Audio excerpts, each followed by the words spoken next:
Germany's story is one of triumph and tragedy, of fragmentation and unification, of ideas that changed the world and catastrophes that scarred humanity.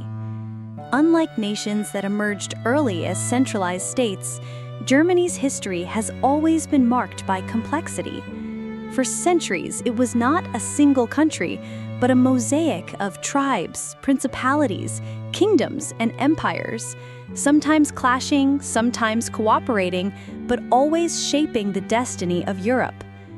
From the thunder of Roman legions in dark forests, to the ringing hammer strokes of Martin Luther's Reformation, to the iron will of Bismarck and the tragedies of the World Wars, Germany's past is not merely national, it is global. To understand Germany is to understand the very heart of Europe itself. Long before the name Germany existed, the lands between the Rhine and the Elbe were home to scattered Germanic tribes. The Cherusci, Saxons, Goths, Vandals, and many others. They were not yet a nation, but communities bound by warrior traditions, kinship ties, and a fierce independence that set them apart from their neighbors. The might of Rome pressed against these frontiers, seeking to bring the Germanic lands under imperial control. Yet in the year 9 CE, history took a dramatic turn. In the dense, foggy woodlands of the Teutoburg forest, a chieftain named Arminius united several tribes and ambushed 3 entire Roman legions. The massacre not only stunned the Roman world, but also fixed the Rhine as the empire's boundary, sparing the Germanic tribes from direct conquest and leaving them free to evolve on their own path. Over the centuries, the Germanic peoples began to migrate outward in vast movements that reshaped the map of Europe. Goths moved into Italy and Spain, Vandals into North Africa, while Angles and Saxons crossed the sea into Britain. These migrations, often violent, hastened the collapse of the Western Roman Empire and laid the seeds of medieval Europe. Though fragmented and diverse, the Germanic peoples forged a legacy that would endure: resilience against foreign domination, adaptability in times of upheaval, and a restless energy that propelled them far beyond their original homelands. In these ancient forests and rivers, the story of Germany truly began. As the Roman Empire crumbled in the West, power shifted into the hands of new kingdoms built upon the foundations of the Germanic tribes. Among them, none proved more influential than the Franks, who settled in Gaul and gradually extended their influence into the lands that would later form Germany. Under Clovis in the late 5th century, the Franks not only consolidated power, but also embraced Christianity, a decision that tied Germanic leadership to the spiritual authority of Rome and the Latin Church. The Frankish realm expanded into a formidable empire under the dynasty of the Carolingians, culminating in the reign of Charlemagne, Charles the Great. Crowned Emperor of the Romans in Rome on Christmas Day in the year 800, Charlemagne ruled a vast dominion stretching across France, Germany, northern Italy, and beyond. His empire symbolized the rebirth of Western imperial authority, blending Germanic traditions of kingship with the Roman and Christian heritage. For Germany, this was the first great step toward integration into a larger European order. Yet, Charlemagne's empire was not destined to last. Upon his death, succession disputes and internal divisions fractured the realm. The Treaty of Verdun in 843 carved the empire into 3 parts: West Francia, East Francia, and Middle Francia. It was East Francia, ruled by Charlemagne's grandson, Louis the German, that would become the direct ancestor of the German nation. Here, in the eastern lands along the Rhine and beyond, the identity of a distinct German kingdom began to crystallize. By the 10th century, East Francia had transformed under a new dynasty, the Ottonians. In 962, Otto I, known as Otto the Great, revived Charlemagne's legacy by being crowned emperor in Rome. marking the formal birth of the Holy Roman Empire. Centered in the German lands, but stretching across Central Europe, this empire would become both a political reality and a powerful symbol. For centuries to come, the Holy Roman Emperor was considered the secular protector of Christendom, even if his actual power was often limited by rival princes and nobles. Thus, from the ashes of Rome and the conquests of the Franks, the German world had entered a new era. No longer merely tribal, it was now tied to the idea of empire, a destiny that would shape its future glories and struggles. The Middle Ages were a period of grandeur and turmoil for the German lands under the Holy Roman Empire. Officially, the emperor was the secular leader of Christendom, crowned by the Pope and entrusted with defending the faith. In practice, however, the empire was a patchwork of duchies, bishoprics, and free cities, each with its own ambitions. This constant tension between imperial authority and local autonomy would define the empire for centuries. One of the most dramatic conflicts erupted in the investiture controversy, 1075 to 1122, when Emperor Henry IV clashed with Pope Gregory VII over the right to appoint bishops. Henry's defiance led to his famous humiliation at Canossa in 1077, where he stood barefoot in the snow for 3 days to seek papal forgiveness.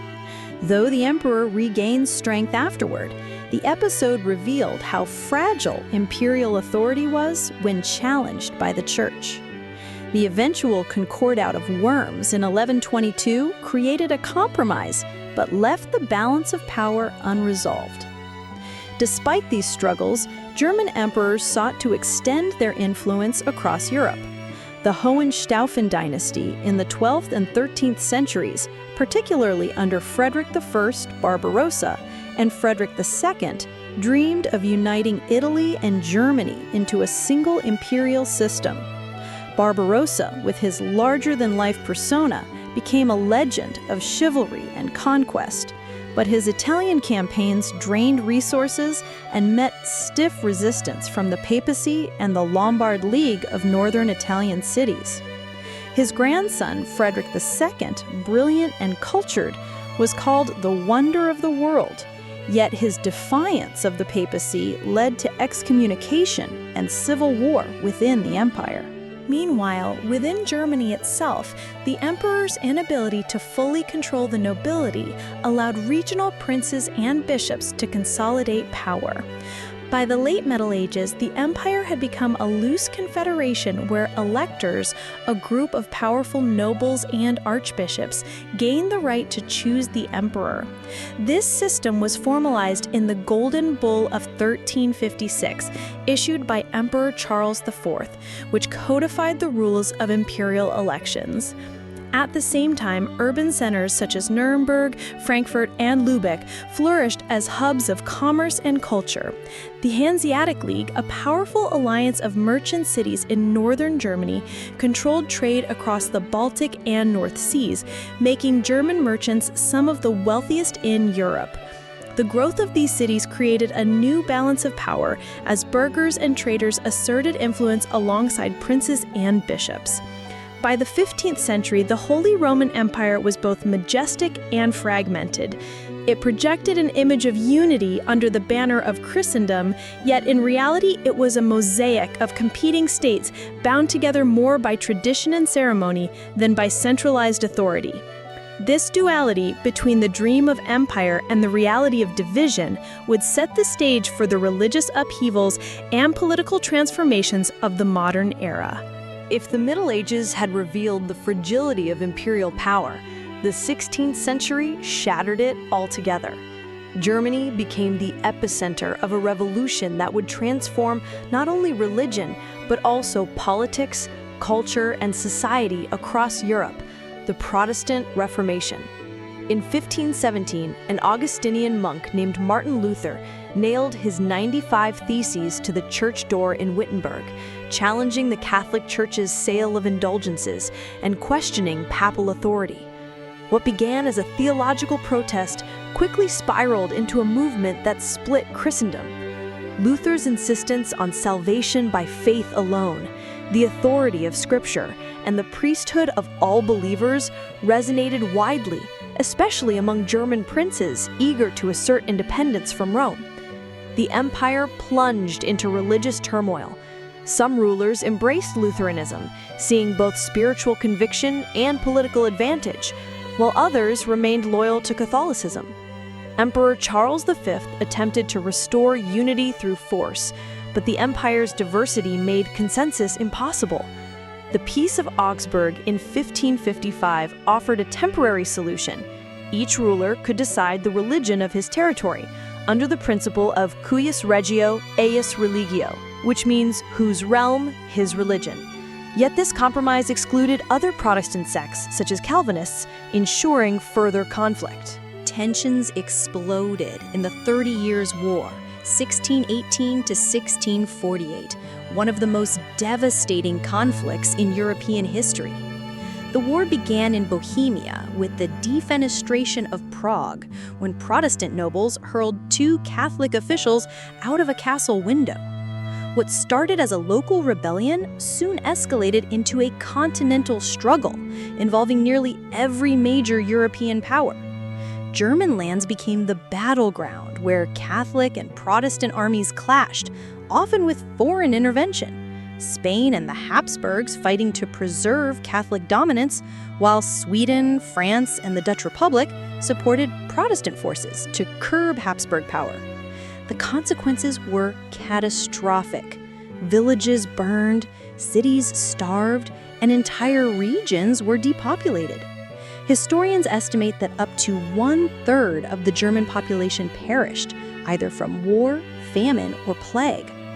Economically and socially, the devastation set German lands back for generations. The war ended with the Peace of Westphalia in 1648, a landmark treaty that redrew Europe's political map. For Germany, it confirmed the empire's fragmentation. Each of its hundreds of principalities, bishoprics, and free cities gained near sovereign authority, reducing the emperor to little more than a symbolic figure. At the same time, the treaty recognized religious pluralism, extending legal status to Calvinism alongside Catholicism and Lutheranism. Thus, by the mid-17th century, the Holy Roman Empire was no longer the universal monarchy its rulers once imagined. Instead, Germany became a mosaic of independent states, divided, vulnerable, yet culturally vibrant. Out of this fragmented landscape, however, new powers such as Prussia would rise, setting the stage for the next great chapter of German history. The 30 Years' War had left the German lands shattered and decentralized, but within this chaos, new centers of power emerged. Among them, none proved more decisive for the future of Germany than Brandenburg, Prussia. What began as a modest collection of scattered territories would, within 2 centuries, rise to become the kingdom that would eventually unify Germany. The foundations were laid by the Hohenzollern dynasty, rulers of Brandenburg since the 15th century. After 1618, they inherited the Duchy of Prussia in the east, giving them lands outside the Holy Roman Empire's jurisdiction and providing a unique strategic advantage. Though their territories were not contiguous, the Hohenzollerns relied on disciplined governance and relentless militarization to bind them together. This transformation was driven by figures like Frederick William, the Great Elector, 1640 to 1688. Emerging from the devastation of the 30 Years' War, he built a powerful standing army and centralized administration, making Brandenburg, Prussia one of the most resilient states in Germany. His successors elevated this model even further. In 1701, his son crowned himself king in Prussia, a title that marked the symbolic rise of a new German kingdom, even though it remained technically outside the empire. Under Frederick William I and his son, Frederick II, Frederick the Great, 1740 to 1786, Prussia became synonymous with military discipline and efficiency. Frederick the Great expanded Prussia's territory through bold wars, most notably the Silesian Wars against Austria, which transformed Prussia into a major European power. He combined ruthless strategy with Enlightenment ideals, patronizing the arts, philosophy, and science while maintaining an iron grip on his army. By the mid-18th century, Prussia rivaled Austria as the leading German state, a rivalry that would define German politics for the next century. Meanwhile, the Holy Roman Empire itself slid deeper into irrelevance. The Austrian Habsburgs, while still technically emperors, were more concerned with defending and expanding their own dynastic domains in Austria, Hungary, and Italy than with maintaining imperial unity. The empire's patchwork of nearly 300 semi-independent states, from powerful electorates to tiny bishoprics, made centralized authority impossible. The War of the Spanish Succession, 1701 to 1714, and later the 7 Years' War, 1756 to 1763, revealed the true balance of power.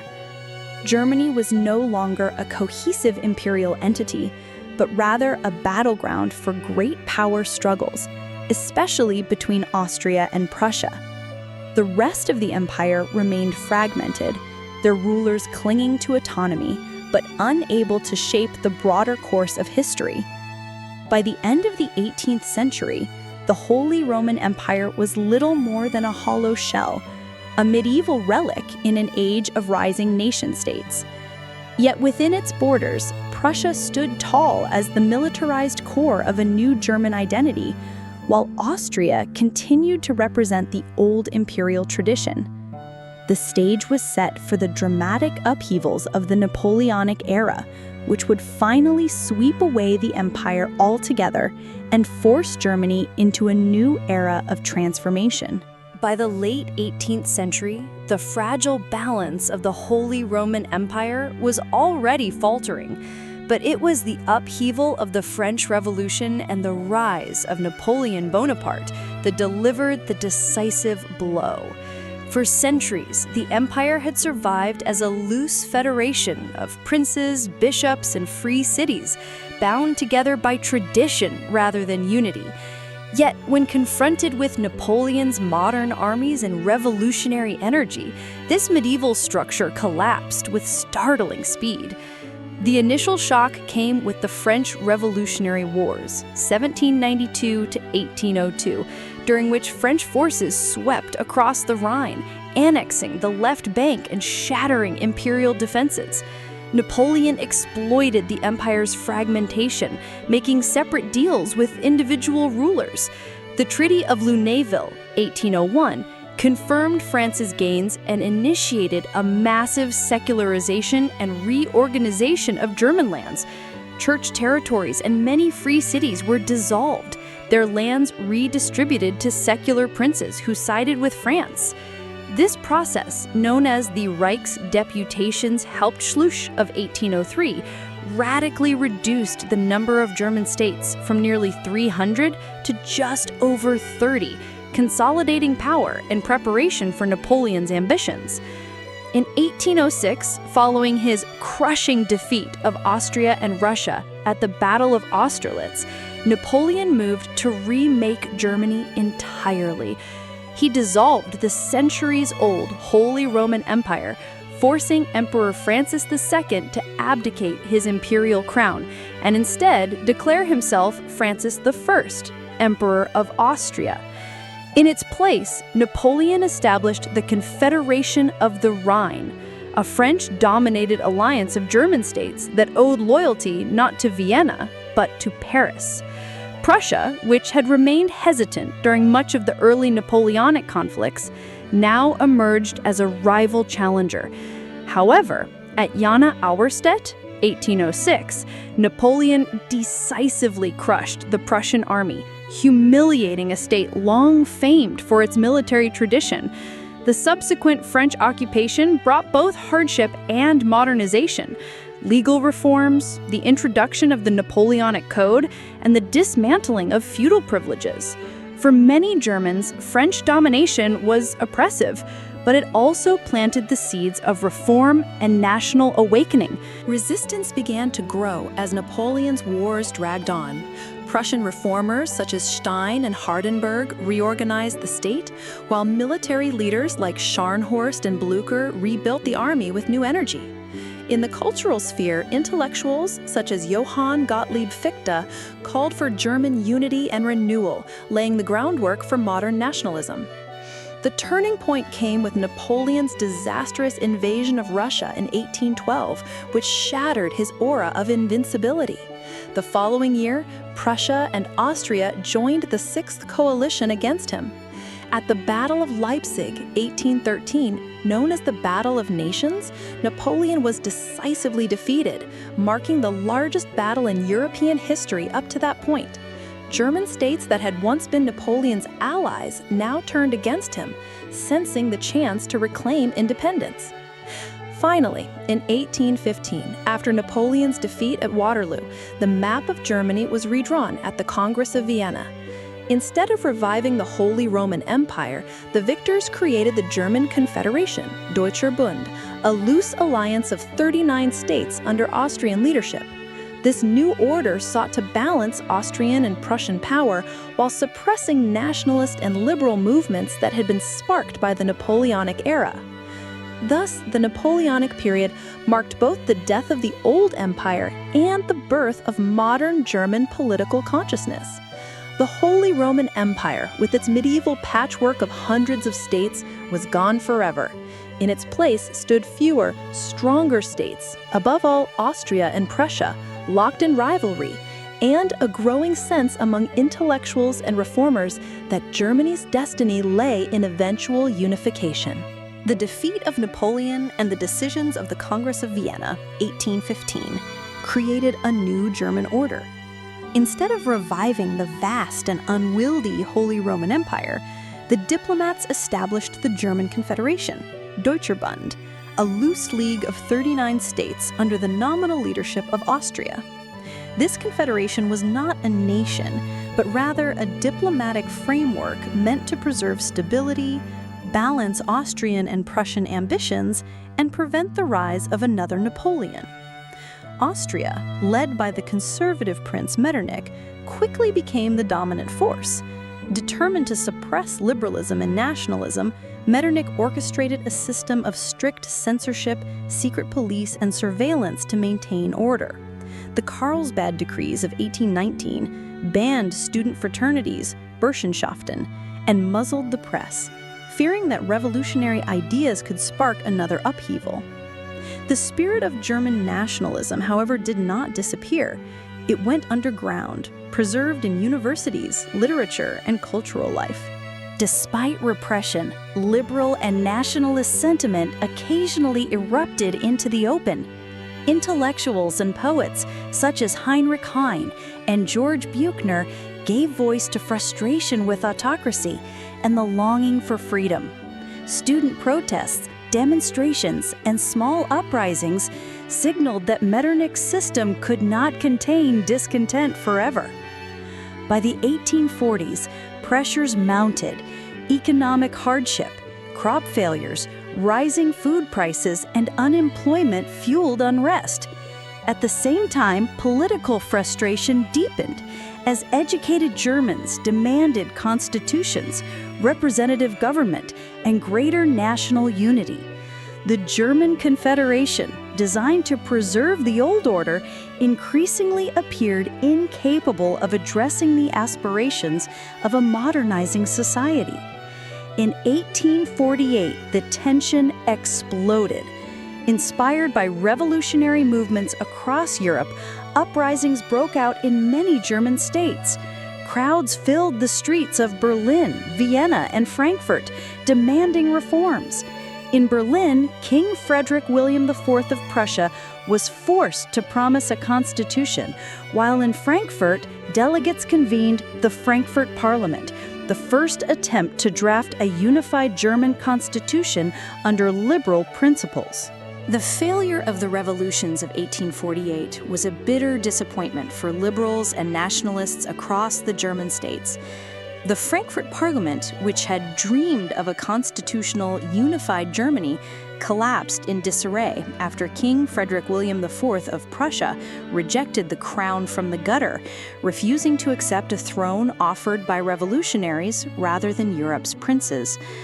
Reaction triumphed, censorship was restored, and many revolutionaries went into exile. Yet, beneath the apparent victory of conservatism, the momentum toward German unity had not been extinguished. It was simply redirected. In the decades that followed, the balance of power shifted decisively toward Prussia. Economically, the Zollverein expanded, excluding Austria but binding the majority of German states into a common economic system dominated by Prussia. This created not only prosperity, but also a practical sense of unity that Austria could not match. Industrialization accelerated, particularly in the Ruhr region, fueling Prussia's rise as an industrial and military powerhouse.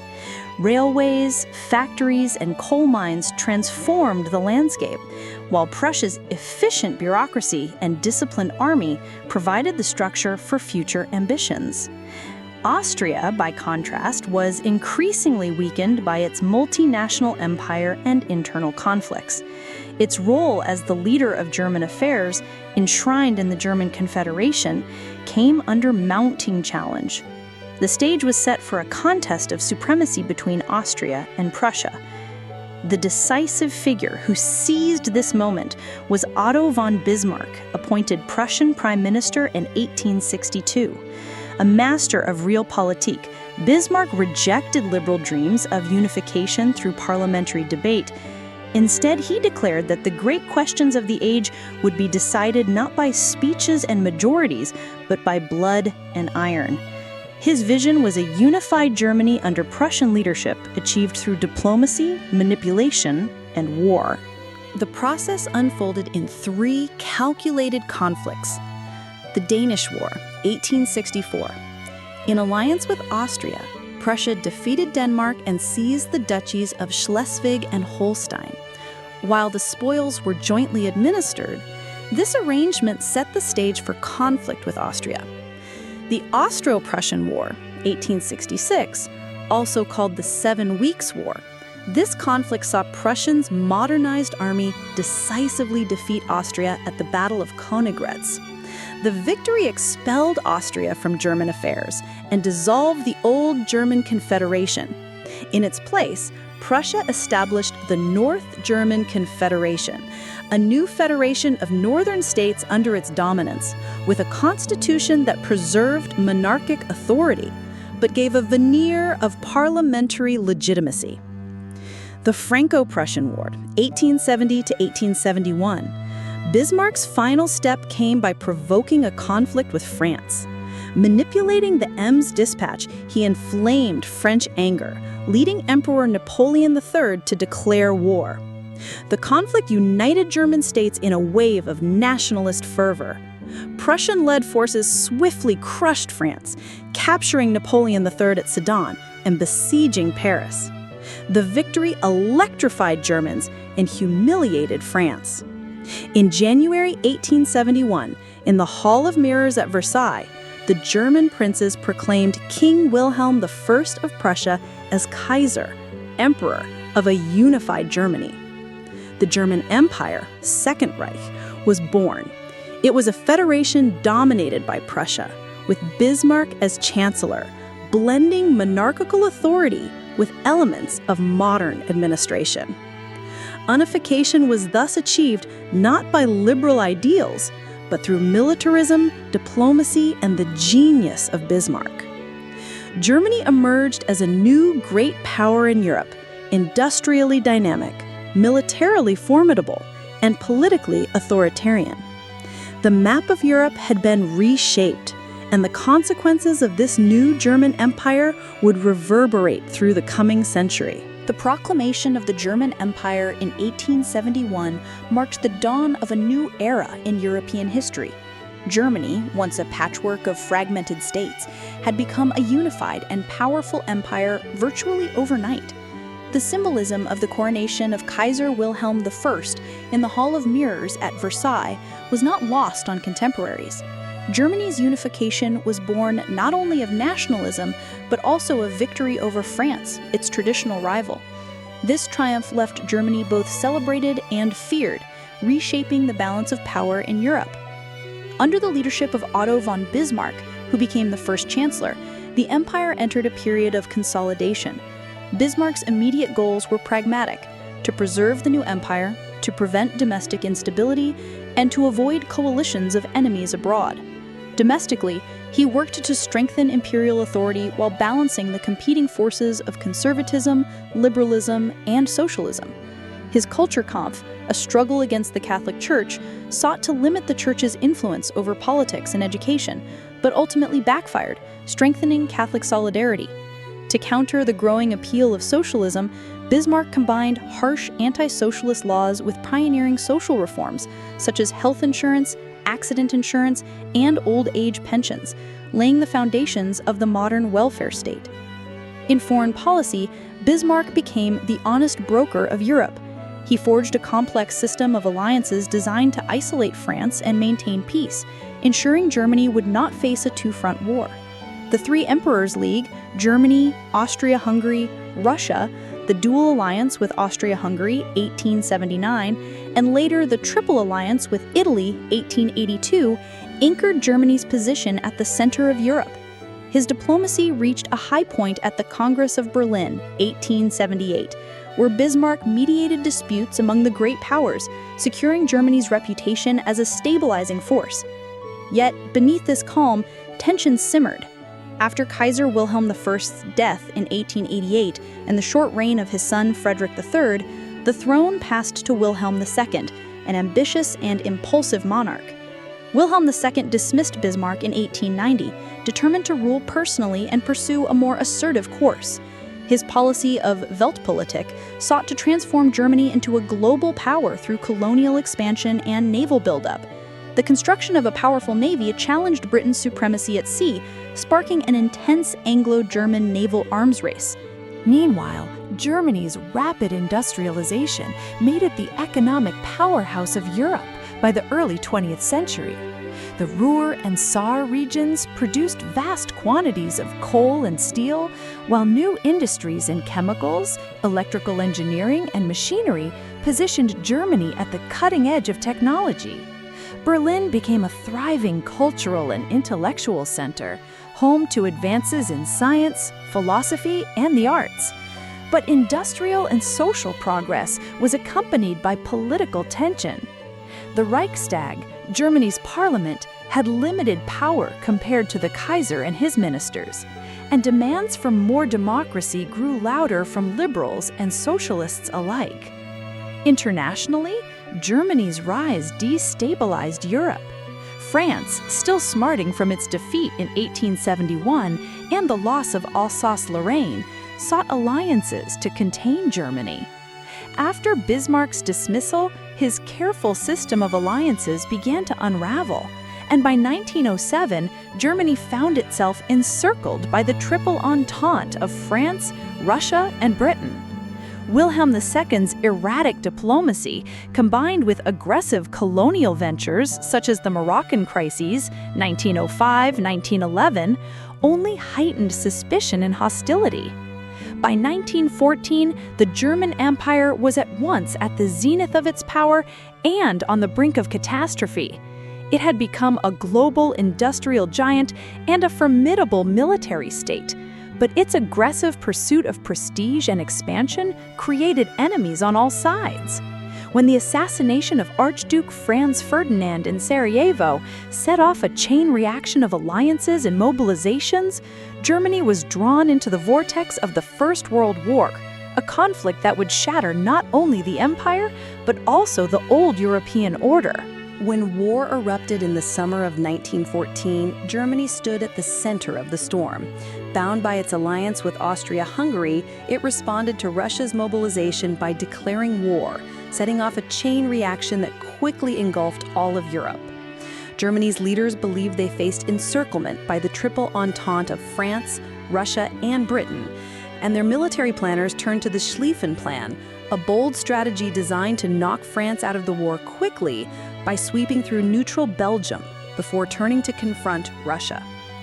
The invasion of Belgium, however, proved catastrophic for Germany's international standing. Britain, previously hesitant to commit, entered the war in defense of Belgian neutrality. What was supposed to be a swift victory turned into a grinding conflict. German armies advanced deep into France, but were halted at the Battle of the Marne 1914, leading to the stalemate of trench warfare that would dominate the Western Front for the next 4 years.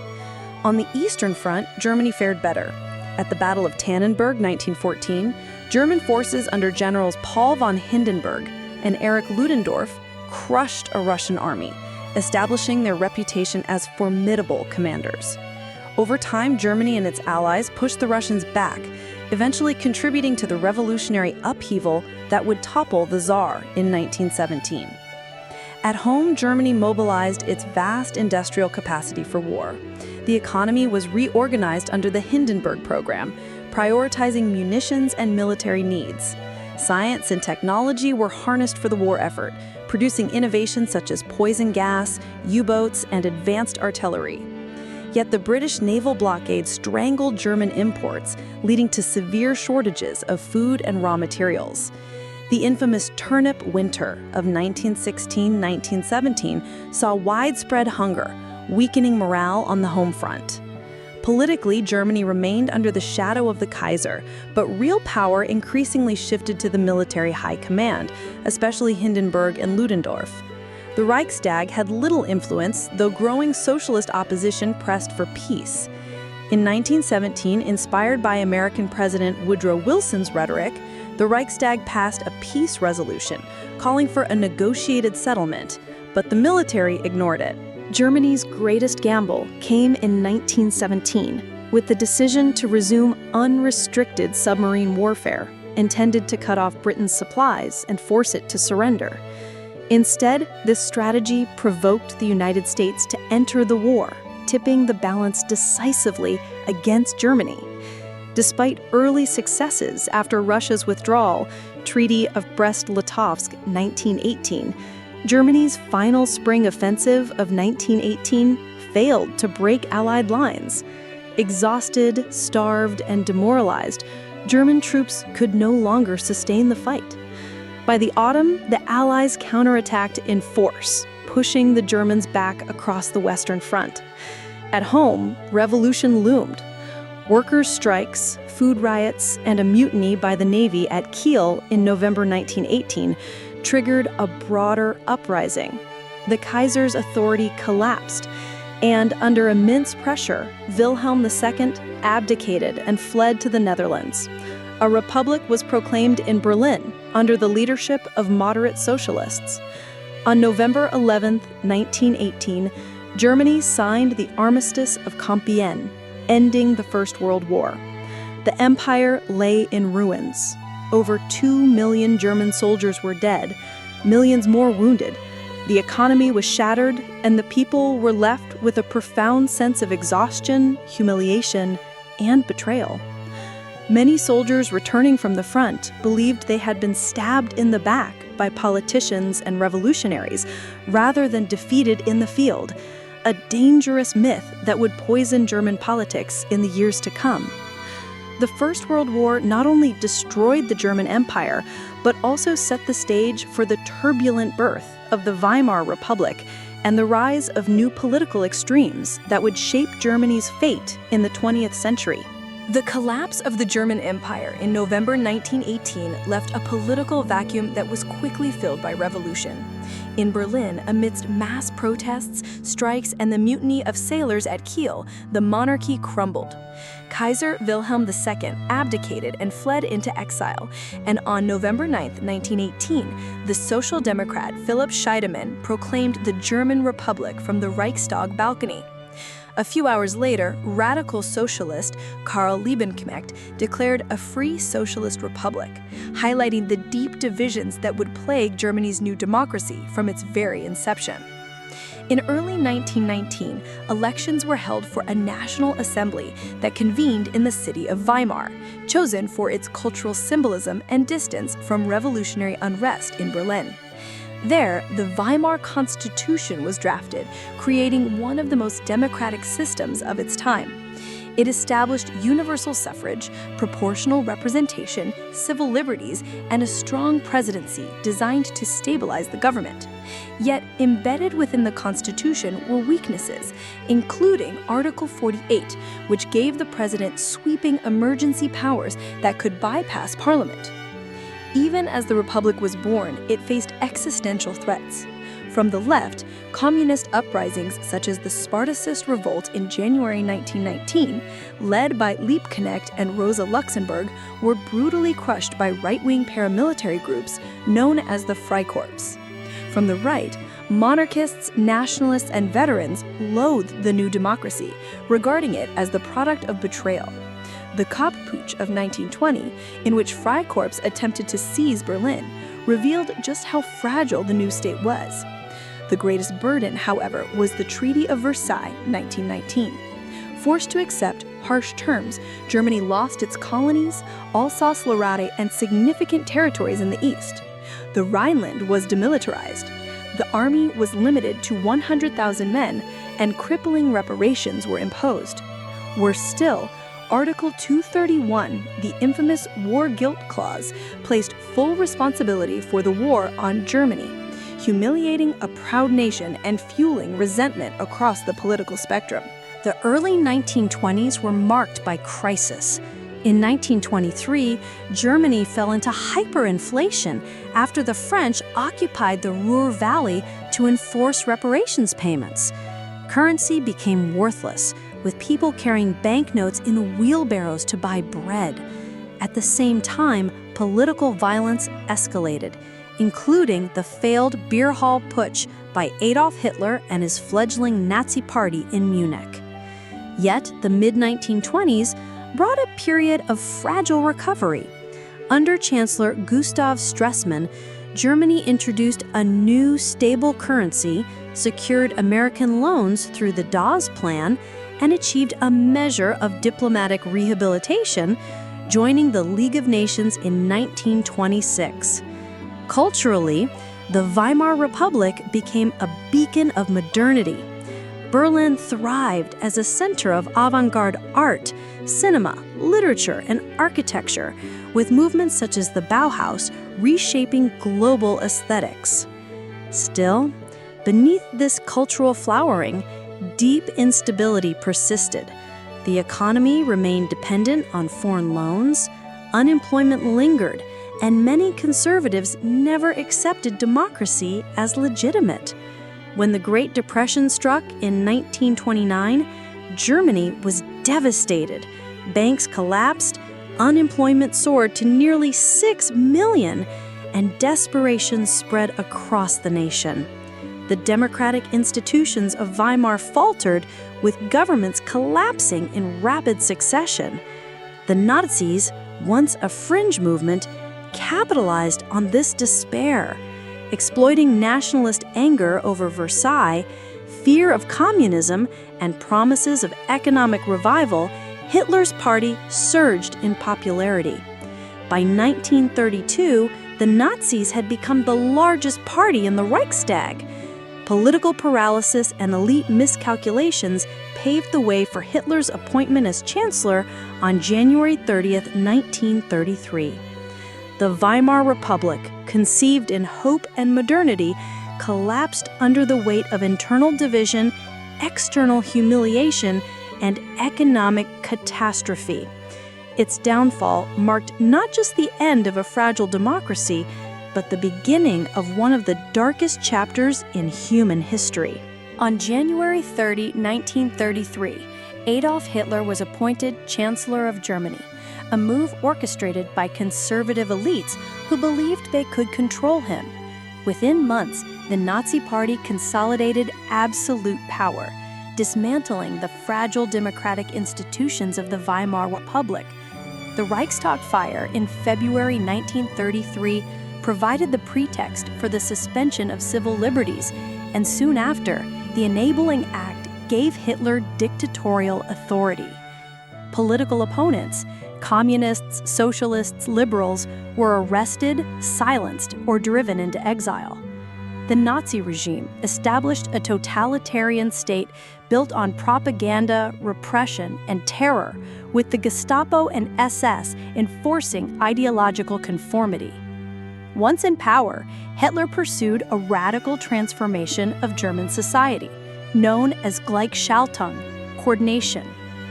Independent trade unions were dissolved, replaced with Nazi-controlled organizations. The press, culture, and education were reshaped to serve the regime's ideology. The cult of the Führer exalted Hitler as the embodiment of the nation's will. Central to Nazi ideology was virulent anti-Semitism. Jews were scapegoated for Germany's defeats, economic woes, and social unrest. The Nuremberg Laws of 1935 stripped them of citizenship and basic rights, while state-sponsored violence, such as Kristallnacht in 1938, escalated into outright persecution. Foreign policy was driven by the twin goals of revising the Treaty of Versailles and pursuing Lebensraum, living space for the German people. Hitler rebuilt the military in defiance of Versailles, reoccupied the Rhineland in 1936, and annexed Austria in 1938 during the Anschluss. At the Munich conference later that year, Britain and France pursued appeasement, granting Germany the Sudetenland in Czechoslovakia in the hope of avoiding war. Yet appeasement only emboldened Hitler. In March 1939, Germany occupied the rest of Czechoslovakia, and soon after, he set his sights on Poland. On September 1, 1939, Germany invaded Poland, triggering World War II as Britain and France declared war. Blitzkrieg, lightning war, tactics brought swift victories. Poland was crushed. Denmark and Norway fell in 1940, and France collapsed within weeks. By mid-1940, Nazi Germany dominated continental Europe, standing virtually unchallenged except by Britain. The attempted subjugation of Britain through the Battle of Britain failed, but Hitler soon turned eastward. In June 1941, he launched Operation Barbarossa, the massive invasion of the Soviet Union, which marked the largest land campaign in history. Initially, German forces advanced rapidly, but the war turned brutal and attritional as the Soviets resisted with immense sacrifices. The war also became a vehicle for the Nazis' genocidal ambitions. Under the cover of war, the regime implemented the final solution, the systematic extermination of Europe's Jews. Millions were deported to concentration and extermination camps such as Auschwitz, Treblinka, and Sobibor, where industrial-scale murder claimed 6 million Jewish lives, alongside millions of Roma, Slavs, disabled people, political prisoners, and others deemed undesirable. The Holocaust remains one of the most horrific crimes in human history. By 1942, the tide of war began to turn. German defeats at El Alamein in North Africa and at Stalingrad in early 1943 shattered the aura of Nazi invincibility. Allied bombing campaigns devastated German cities, while Soviet offensives pushed the Wehrmacht westward. In June 1941, he launched Operation Barbarossa, the massive invasion of the Soviet Union, which marked the largest land campaign in history. Initially, German forces advanced rapidly, but the war turned brutal and attritional as the Soviets resisted with immense sacrifices. Hitler's regime collapsed in flames. On April 30th, 1945, as Soviet troops entered Berlin, Hitler committed suicide in his bunker. 1 week later, on May 8th, 1945, Germany surrendered unconditionally. The cost of Nazi Germany's rise and fall was staggering. Tens of millions dead, much of Europe in ruins, and the revelation of the Holocaust's horrors. The Nazi era left Germany devastated, physically, morally, and politically, marking it as the epicenter of the 20th century's greatest tragedy.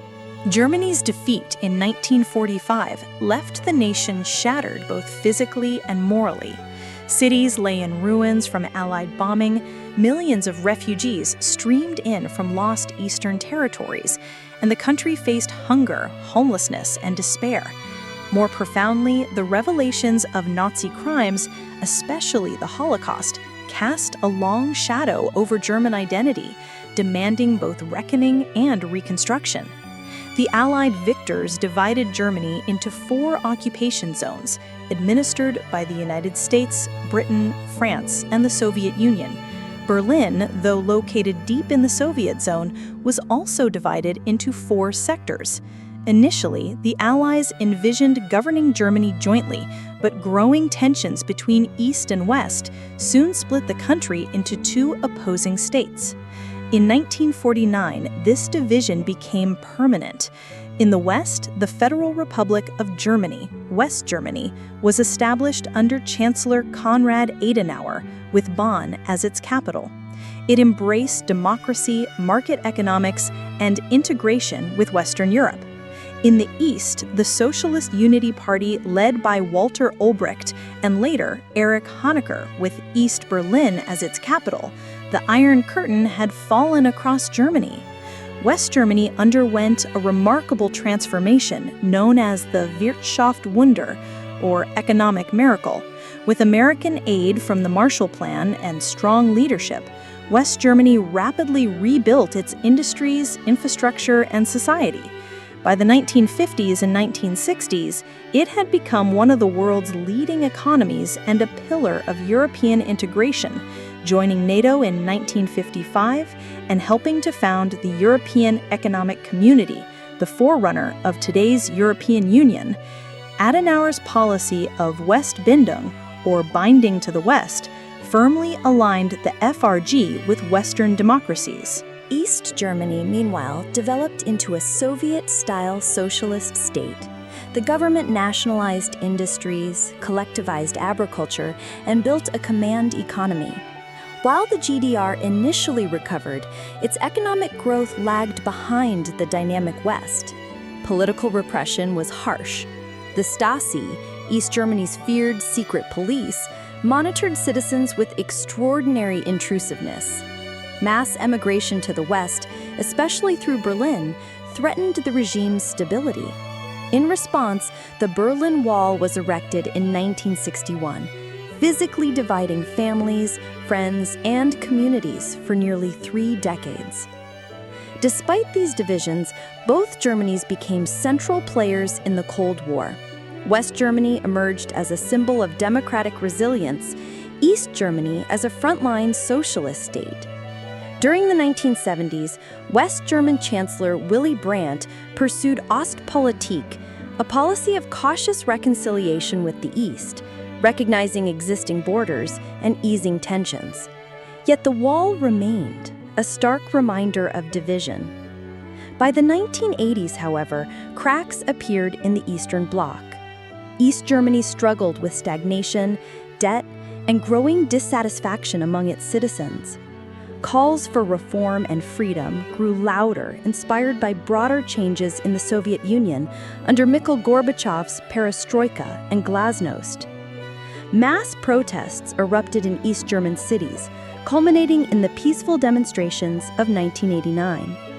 On November 9, 1989, the Berlin Wall fell, one of the most iconic moments of the 20th century. East and West Germans rushed across checkpoints, celebrating unity after decades of separation. Less than a year later, on October 3, 1990, Germany was officially reunified. The Cold War division was over, and a new chapter of German history began. The fall of the Berlin Wall in 1989 and the formal reunification of Germany on October 3, 1990, marked not only the end of a divided nation, but also the beginning of a new era in European history. For the first time since 1945, Germany was whole again, with Berlin restored as the capital. Yet, reunification brought immense challenges, integrating 2 very different political, social, and economic systems into a single cohesive nation. The contrast between the prosperous capitalist West and the struggling post-socialist East was stark. the government launched massive programs of investment and reconstruction in the former GDR, symbolized by the Solidarity Surcharge, a special tax used to fund development. Despite these efforts, disparities in wages, employment, and infrastructure persisted for decades, fueling debates about inequality and identity within the unified Germany. Politically, reunification made Germany the most populous and economically powerful state in Europe. Under Chancellor Helmut Kohl, Germany pursued stability and deeper integration into Europe, becoming a driving force behind the creation of the European Union and the introduction of the euro currency.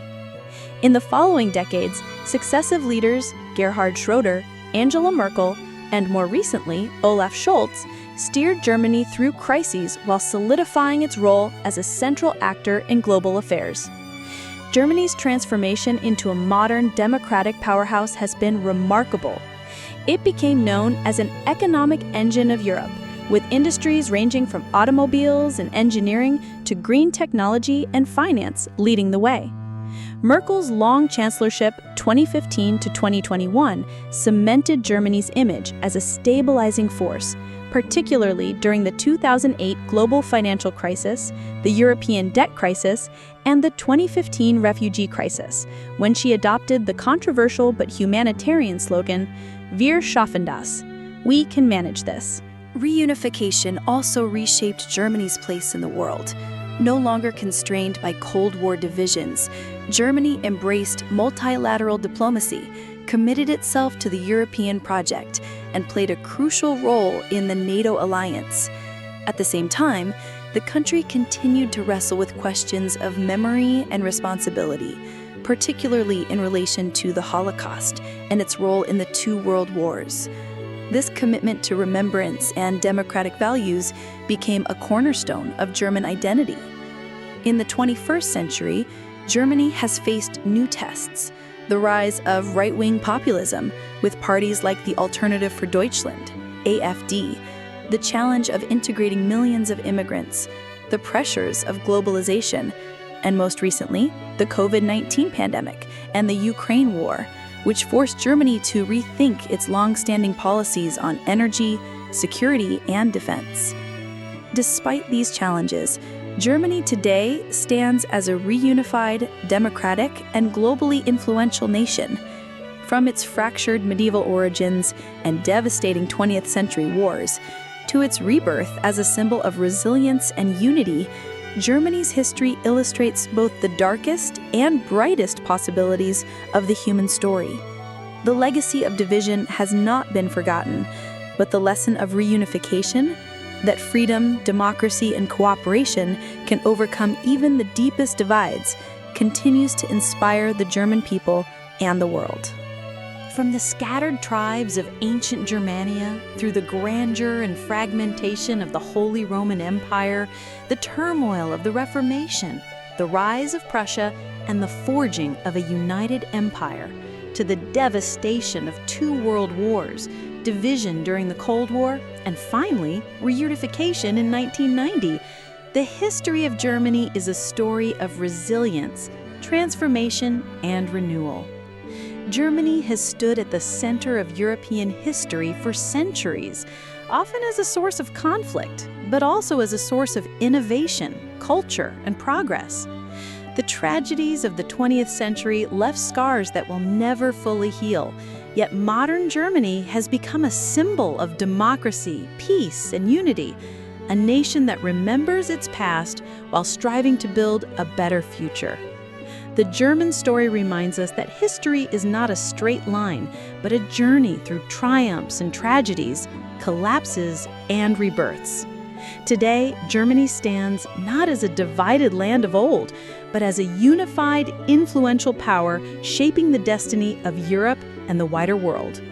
If you enjoyed this journey through history, don't forget to like this video, subscribe to the channel, and hit the notification bell so you won't miss the next chapter of world history we bring to life. Your support helps us keep exploring the fascinating stories of the past.